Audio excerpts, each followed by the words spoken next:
Jadi nanti teman-teman mengisikan username, ini username khusus Proctor ya, bukan username peserta.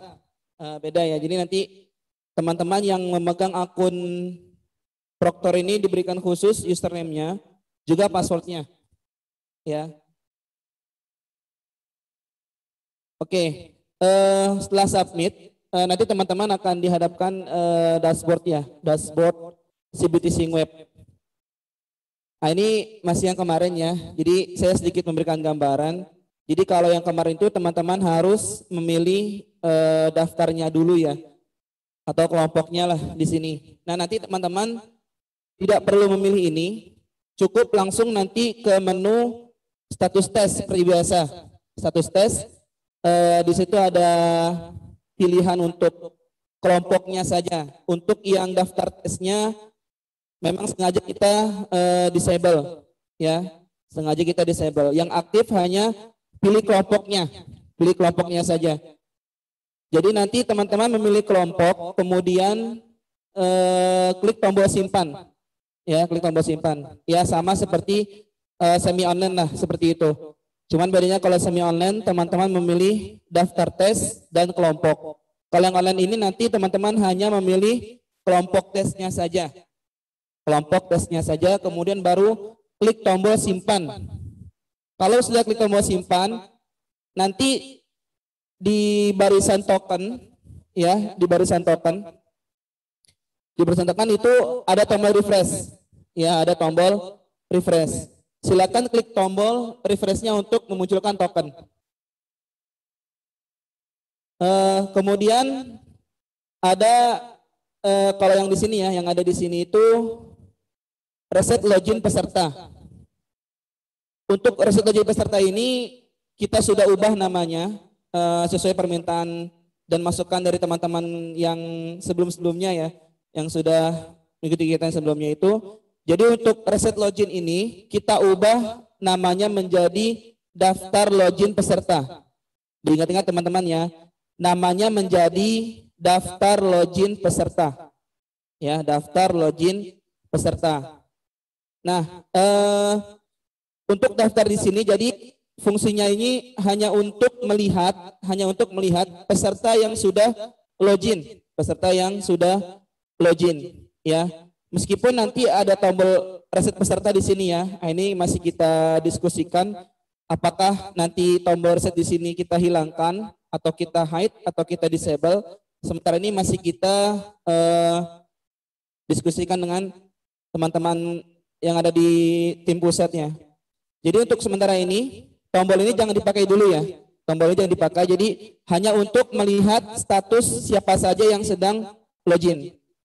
Kemudian nanti ada menu request reset peserta. Nah ini menu ini untuk teman-teman melakukan reset login sesuai request dari peserta. Nah ini kendalanya bisa ada beberapa hal ya, atau beberapa macam ya, seperti jaringan yang terputus, kemudian keluar example dengan paksa. Nah nanti teman-teman akan diminta untuk request reset login ke Proctor. Nah ini untuk pesertanya ya. Kemudian nanti peserta Proctornya itu menekan tombol atau checkbox ya, ada tombol checkbox di sini di samping nama user itu ada tombol checkbox. Di checkbox saja dicentang, nanti dia akan terchecklist semua yang ada peserta yang meminta request login. Nah, baru teman-teman boleh di sini untuk menekan tombol reset peserta di atasnya. Baru boleh menekan tombol reset peserta di atasnya. Jadi di sini teman-teman harus bisa membedakan ya, mana yang untuk mereset login, mana yang untuk hanya melihat status peserta yang sedang login. Saya ulangi, jadi kalau untuk yang melihat siapa saja peserta yang sedang login itu ada di menu daftar peserta login. Ada di menu daftar peserta login. Sedangkan jika Proctor ingin melakukan request reset ya, atau melakukan actionnya, itu ada di menu request reset peserta. Ya, itu tinggal di checkbox, yang ada checkboxnya itu di sebelah nama user, nanti dia akan ke checkbox semua. Kemudian klik tombol reset peserta. Nah, khusus untuk menu request reset ini kita memberikan otomatis refresh ya, itu sekitar 1 menitan. Sekitar 1 menitan. Jadi kalau misalkan belum 1 menit, Bapak Ibu boleh merefresh manual. Boleh merefresh manual dengan menekan F5 atau menekan tombol refresh yang ada di browser Bapak Ibu. Kemudian ini ada laporan individu. Ini fungsinya untuk mendownload screenshot laporan individu yang ada di peserta, ya. Jadi nanti teman-teman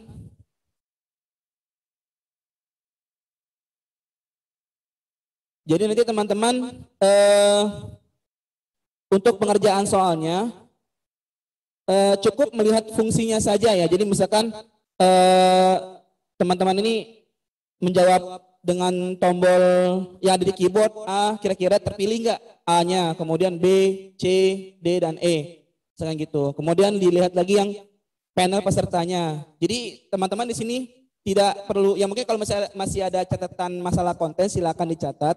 Tapi untuk sekarang ini kita fokusnya ke fungsi-fungsinya saja, seperti tombol ragu-ragu, kemudian next soal sebelumnya, kemudian panel daftar list soal, kira-kira bisa nggak diklik gitu ya.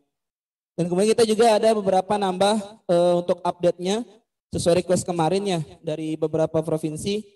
Jadi untuk yang sekarang ini kita memberikan tanda ya, jika ada soal yang selain PG atau pilihan ganda.